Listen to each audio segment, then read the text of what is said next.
Masukal na yung dinadaanan natin.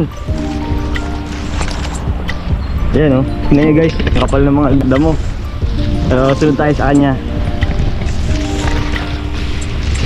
Alright. So guys, eto grabe. Ang dami mga kataba dito, mga wild guppy, may mga kulay din yung buntot. Ayan o. Ito, mas makapalot mo. Ayan o. Ito mo, mas makapalot. Check natin guys. Ito guys, Pagkano may araw eh. Kung may araw, ayun guys o. tatakbuhan o. Ito yan, tatakbuhan. Ayan. Ang Nag-start na manghuli si Kuya Bering ng mga kataba. Ang dami dito sa grid. Grabe, ang dami. Tingin ko kaya. Tingnan natin yung unang catch mo. Ipakita mo nga dito sa ano. Tingnan natin guys. Yung unang hagod ng kanyang ano. Ay, itong panghuli mo na net. Gawa-gawa mo lang yan. Nga, lapit mo dito kuya. Ito guys. Ito yung mga kataba. Ayan o. So, mga parang style molly din. Mga wild guppy. Yung iba. Ayan, ang dami o. So, una pa lang yan. So, kukuha ko si Kuya Bering. Even when you feel low, you can still go. Even when you feel slow, you can still go. Even when there's no hope, you can still go. I never answer to no, man, I still go. Go, go, go, go, go.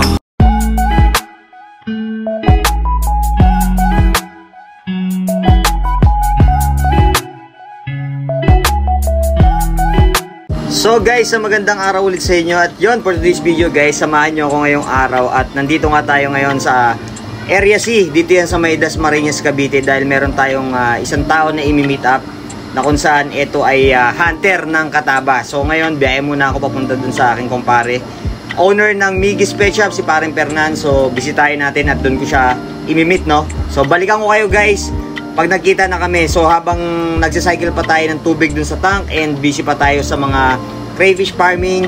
So singit muna natin to dahil medyo na-intriga ako sa tao na imimit natin today. Okay? Let's go! So guys, magandang araw ulit sa inyo. At yun nga, kasama ko na ngayon si Kuya Bering, isang kataba hunter for 30 years. Grabe, napakatagal na nun. So bali ngayon guys, papunta kami niyan sa ilog dito malapit sa Victoria, kung saan siya nanguhuli ng mga kataba. So nabanggit niya sa akin minsan mga dalag at mga janitor fish yung kanyang nahuhuli. So pero madalang yon, sa ibang area siya nanguhuli ng mga janitor fish. Pero usually dito sa lugar na pupuntahan namin is more on mga kataba yung aming mga kukunin. So nabanggit niya sa akin na sa 30 years niyang panghuhuli ng kataba ay yun na yung naging source of income niya para buhayin yung kanyang pamilya at yung mga anak. Bali ito, papunta kami ngayon dun sa may area na kung saan nanguhuli siya ng mga kataba. Ayan, pababa kami ngayon dyan sa ilog. Siguro around mga 15 minutes walk mula dun sa area kung saan kami nag-meet up. At sabi niya sa akin, mas maganda manghuli daw talaga usually kapag medyo maulan dahil mas marami at mas nag-aangatan yung mga kataba. So check natin kung ano masisipat natin dito sa area na pupunta namin and kung gaano karami yung mga kataba dun sa location na yan. Alright, let's go!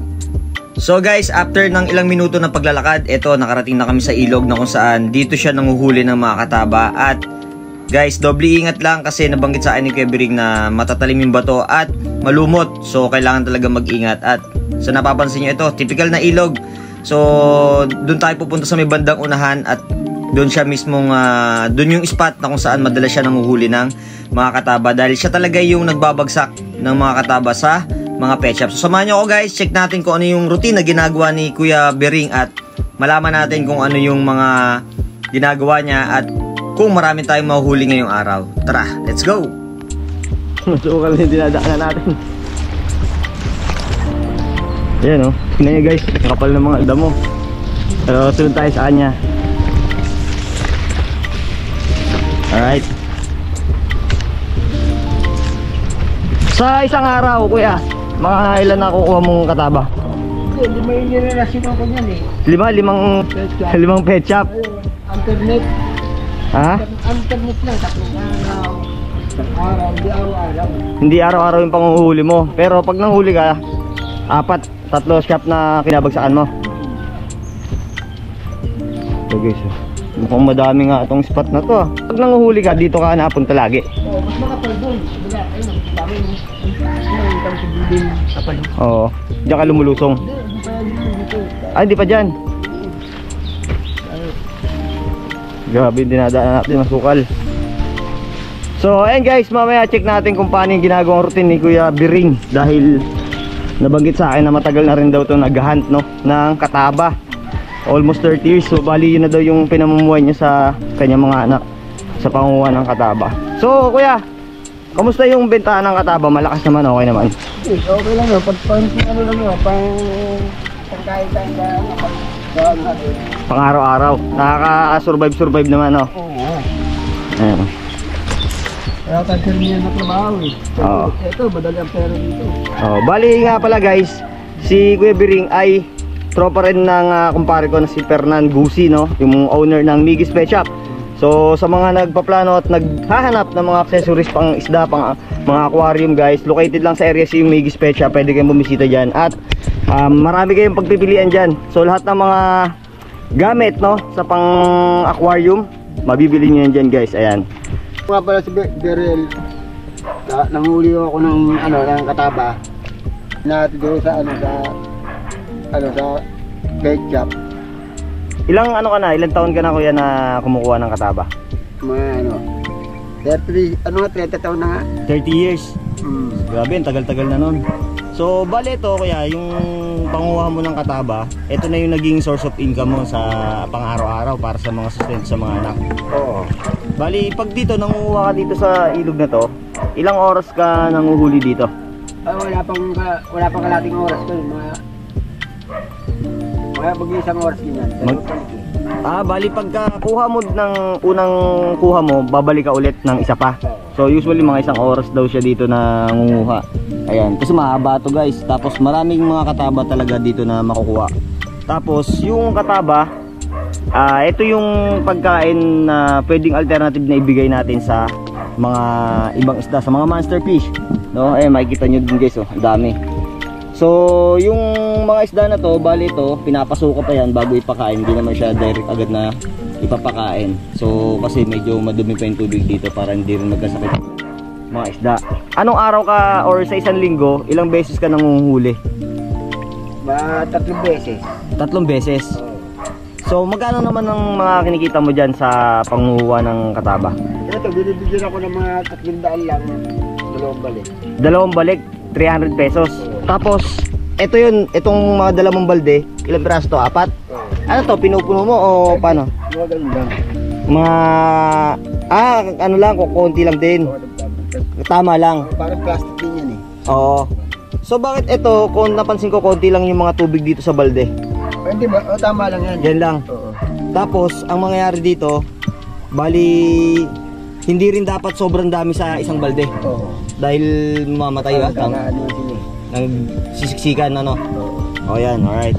So samahan natin si Kebring manghuli dito ng kataba. Tapos check natin mamaya kung ano yung mga ginagawa niyang panghuli. Let's go.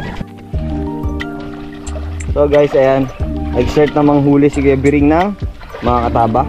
Ang dami dito sa gilid. Grabe, ang dami. Tingin ko kaya. Tingnan natin yung unang catch mo. Ipakita mo nga dito sa ano. Tingnan natin guys, yung unang hagod ng kanyang ano. Itong panghuli mo na net, gawa-gawa mo lang yan. Kaya, lapit mo dito kaya.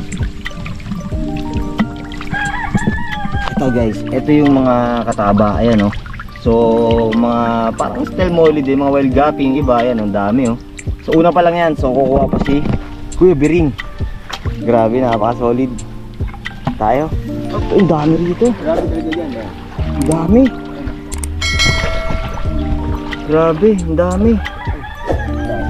Kuya, kung halimbawa meron sa yung tumawag na magpapanghuli ng ganyan, paano yan? Saan ka pwedeng kontakin? Yan lang. So, asa kay Paring Fernan. So, sa mga gusto guys na umorder ng kataba, so ilalagay ko yung contact details dito sa comment section. So, sa may mga pet shop, pwede kayong umorder, pwede kayong mag pre-order dahil ang dami guys. Ayan, pwede kayong deliveran, no? Pwedeng lalamove. Grabe guys, kung nakikita nyo lang dito, medyo nabulabog yung tubig. Pero ang dami nila doon sa gilid ay, no? Ang dami. Ito pang ilang huli niya, no? Grabe, ang dami. Yun, no? Mamaya sisilipin natin guys, marami yan dyan sa balde. So guys, yung mga hindi gaano no nag-venture sa fish keeping. So usually kami kasi mga nag-iisda ito isang alternatibo o paraan para kumita. Kagaya ni Kuya Biring, imagine niyo 30 years nangunguha ng kataba at mga janitor fish. So grabe, hindi rin biro yung taon na binuno niya dito para ipang-survive at ipang-sustento sa mga anak niya. Ganon din dun sa pang-araw-araw nilang pamumuhay. So wala talagang wala talagang rason para alam mo yun sa pang-araw-araw na hindi ka kumita, hindi ka mag-survive. Kasi kung gugustuhin mo lang talaga lahat naman meron. Yung sipag nga lang talaga minsan yung nagiging problema at yung mindset, di ba? So imagine niyo ito, napakadumi ng ilog na to pero sinusuong ni Kuya Biring yan para, di ba, may pang-araw-araw sila na makuha na after niya manghuli is mabenta niya, na nagiging source din naman ng pagkakakitaan, di ba? So para sa mga nag-iisda at kung halimbawa na tatry niyo yung mga ganito, may mga nanguha din, yung iba naman Chubipix, marami rin dito guys, Chubipix. So natanong ko sa kanya bakit hindi rin siya nanguha ng Chubipix. Yung Chubipix guys, yan yung pinapakain din sa mga betta fish, sa mga gapi. So marami kasi kung gusto mo lang talagang kumita. Ayan. So pagka ganyan na nahuli mo dyan sa balde kuya, ang gagawin mo yan, i-transfer mo yung kalahati. Okay, transfer. Ang dami dito guys, grabe. Kung nakikita nyo nagtatakbuhan, ito lalaki oh. Yan oh. Ewan ko kung nasisipat nyo pero marami sila dyan guys. Ito yun oh. Hindi ko lang sure kung nakikita yun sa camera, pero yung mga naglalanguyan na yan, ayan yung mga kataba. Ayan. I-check natin yung unang catch na dito. Kailangan mo dyan kuya, pag once na nalagay mo na yan dyan, ahon ka na kaagad, hindi mo na patatagalin. Oo. Diba? Kagad ko sa pet shop. Sa pet shop. So guys, ito yung mga unang huli niya, no? Check ko nga to kuya. Tingin ko nga. Ito. Ayun oh, ang dami. So guys, ito yung mga unang nahuli ni Kuya Biring na mga kataba. Ito yung sinasabi ko sa inyo guys, yung kataba yan, malalaki. Bagay na ipakain to sa mga monster fish, lalo na dun sa mga mahilig sa pag-aalaga ng isda. Kasi kung gusto ng mga monster fish to ito pa. Basta make sure lang na lilinisin nyo bago nyo ipakain. So guys, ayan again sa mga may pet shop at sa lahat ng mga naghahanap ng mga kataba. So guys, pwede nating tulungan si Kuya Biring, no? Para mas dumagdag pa yung kita niya sa pang-araw-araw. So mag PM lang kayo dyan sa details na ilalagay ko at para matulungan din natin, no? So ayan. So punta tayo dito guys. Yun, ito malilim. Dun madami pa pala sa taas, no? Oo, ang ganda niyan. Saan ka nangunguha kuya? Ang ganda niyan. Sa 3 poste. 3 poste. Papunta ng area F? Oo, doon. Sa dulo? Hindi, papunta na ng Charbel. Sa Charbel. Ano yun, nakakabot ka pa doon? Oo, lakad lang ito. Pag wala na doon sa unahan? Paano yung mga janitor fish pag nangunguha ka? Sa doon, sa bayan. Sa ibang location naman yun? Oo, ibang lugar naman yun, marami. Ano yun, dinadakma mo lang? Ito, ganito rin. Kinukuha mo din ng net. Buti may daanan tong gilid dito.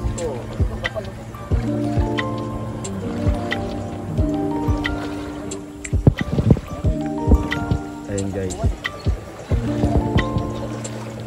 Grabe, nakakabilib din tong tao na to, no? Imagine niyo 30 years, ayun na yung kinamumuhay niya dun sa para sa pamilya niya.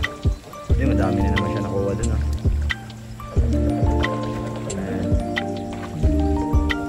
Mas marami dyan, kuya.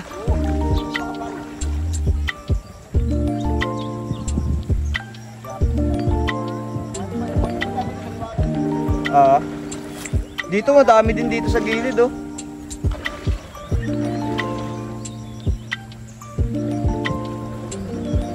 Ito ako guys sa gilid. Okay na yan, kuya? Marami ka nakuha? Ang dami. Tapos, ilang balik ka pa niyan? Isa pa. Itong kinuha natin, okay na yan? Oo, okay na ito. Dami. Marami na daw siyang nakuha, guys. Ayun, tingnan natin, guys. Ayun, tigil na pag grabe, ang dami. Ayun, Oh, grabe, ang dami. Ang gaganda. Grabe, ang lalaki, no? Ang gaganda. Ayan, no? So, babalik na doon si Kebering dun sa mga balde. Dahil marami-rami na siyang nakuha ngayon. So, sa tingin mo kaya, yung huli mo ngayon, mas marami ngayong araw na to o kumpara sa mga nakarang araw? Mas marami ngayon dahil ba't naglitawan, no? Dami. Naglitawan. Saka, maganda panahon, ano? Pag mainit talaga. Pag mainit, nag-aangatan sila. Oo. So, pag mga gaya ng maulan, di ka nangunguha niyan? Nangunguha lalo na mas makapal pag umuulan. Ah, mas makapal pag maulan. Oo, nasa gilid. Nasa gilid, nag-aangatan. Nasa gilid na sila. Okay. So, ibig sabihin pala, pag mas maulan, mas marami. Oo. Mas malabo yung makita. Okay. Mas nalo pa sa gilid, napakarami. Oo. Dahil hindi sila sumasabay sa agos eh. Ayan, guys.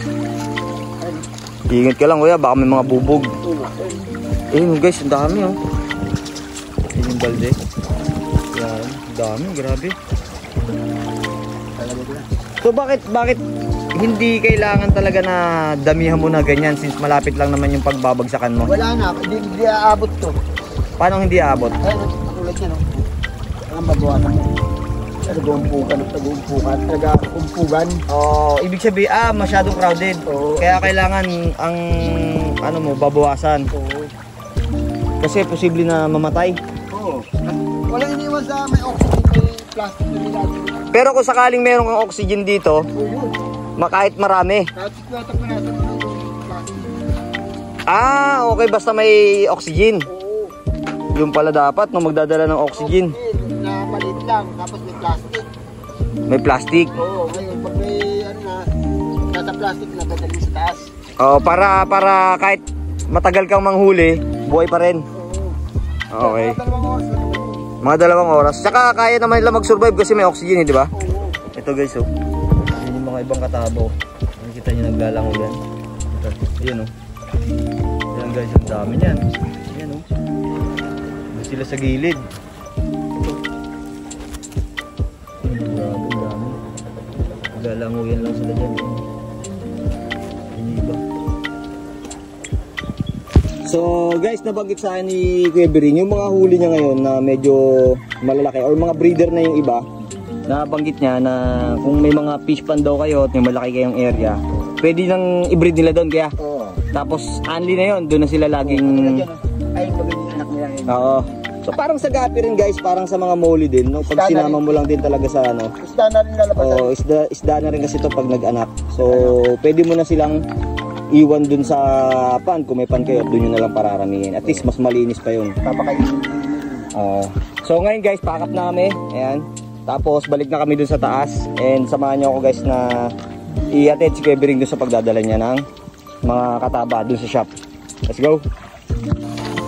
So guys, bali yung nahuli namin ngayon ay dadalhin dun sa shop. At nabanggit ng Kuya Bering na yung 4 na balde, 300. Tapos babalik pa siya, another 300 ulit pag nakahuli siya ulit ng ganyang karami. Kasi marami pa guys, hindi rin mauubos basta-basta.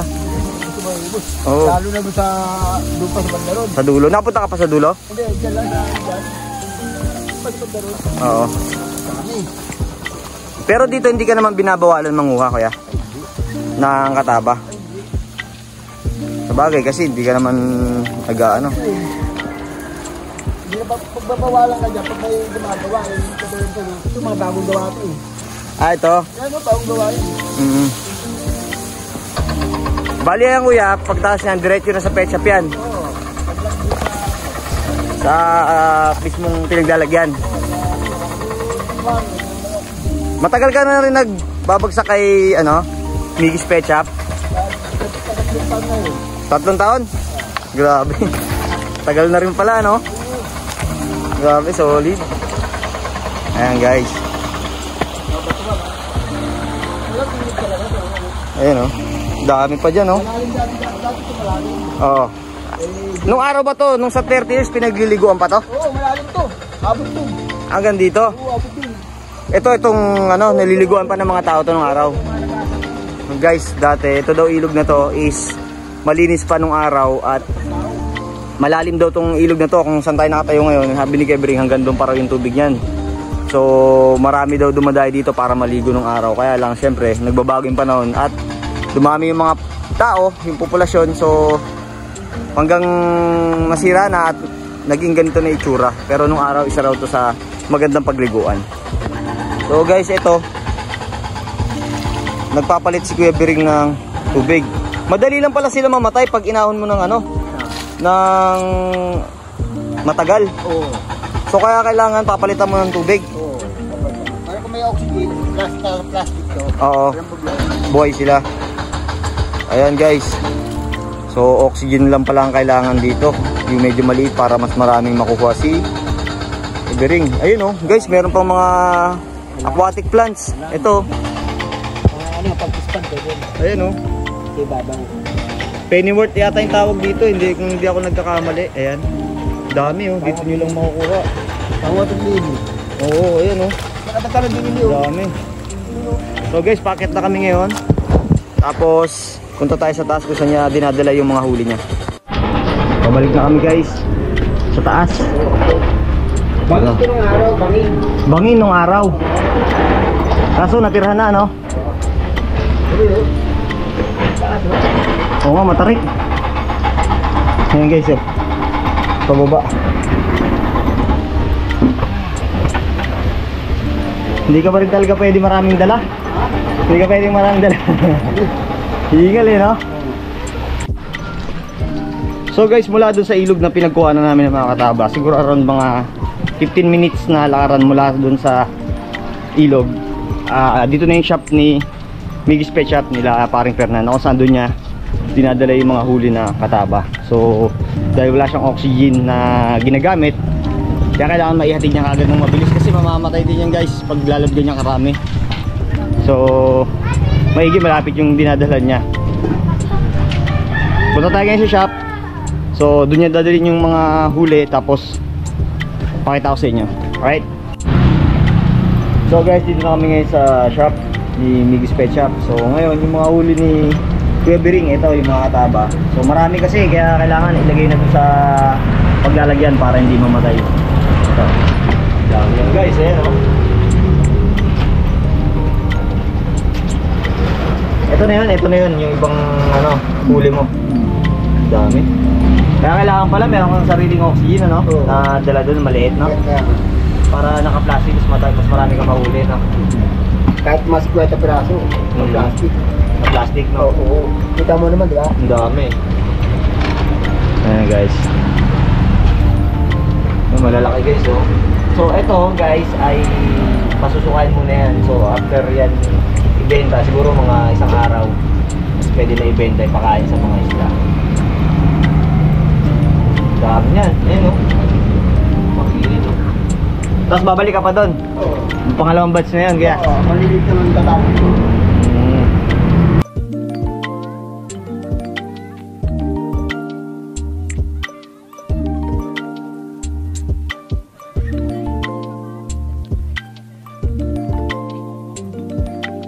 So guys, dito ako ngayon sa Area C, malapit sa Dexterville. Naku saan, dito tayo sa shop ng kumpare ko. Ayan, Miggy's Pet Shop. Kaka-open lang. So, ayan, dito na dinadala yung mga kataba. Bali si paring Fernan guys, yung nagka-quarantine dito bago ibenta sa iba-ibang hobbies. So, hindi niya muna agad-agad binibenta kasi pinapasuka pa nga yan. At gaya na nabanggit ko sa inyo, sa naghahanap ng mga gamit sa pag-isda, aquarium, accessories, mga pumps and motors, filtration. So yung mga iba't ibang klaseng isda, marami rito guys. Meron dito silang mga glowfish, may mga goldfish din dito. Ayan, marami. So yung ibang mga gamit, yan, pwede kayo pumunta rito, bumisita dito sa Area C, dito sa Dasmariñas. Marami kayong pagpipilian dito na iba't ibang klase ng isda at yung mga accessories na kailangan nyo pagdating sa pag-isda. Ito rin, may mga aquarium stand, marami. So ito pa yung mga ibang klase ng isda, may mga daan nyo rito. At may mga aquatic plants na available. Ayan, open to ng 9 AM ba pre ang open? 9 AM hanggang anong oras to? 7 PM ng gabi. So, etong way na to, yun, pag galing doon is yung papunta ng Paliparan, Victoria. Eto naman kabilang way is papunta ng Dasma, Pakadiwa Market. So, eto yung shop niya. Malapit lang to sa may Palawan. Ayan o. So, ito, along the road lang to guys. Pre, ilang taon na itong Miggy's Pet Shop? Tagal na rin to, di ba? Mag-6 na taon na to dito sa Dasma. Ito na lang yung matibay-tibay dito. Yung mga kasabayan nito, halos ng mga nagsara na rin. Kaya mga naghahanap ng gamit sa pag-isda, ayan, trusted na yung shop na to. Kaya bisitahin nyo to guys. Alright?